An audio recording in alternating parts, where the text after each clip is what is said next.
Then Jesus said to his disciples, I tell you the truth. It is hard for a rich man to enter the kingdom of heaven. Again, I tell you, it is easier for a camel to go through the eye of a needle than for a rich man to enter the kingdom of God. When the disciples heard this, they were greatly astonished and asked, Who then can be saved? Jesus looked at them and said, With man, this is impossible. But with God, all things are possible. Peter answered him, We have left everything to follow you. What then will there be for us? Jesus said to them, I tell you the truth.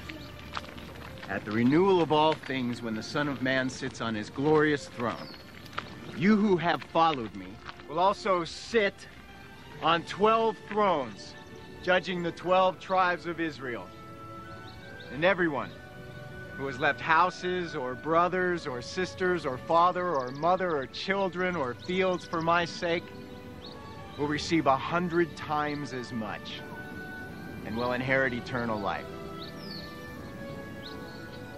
But many who are first will be last, and many who are last will be first.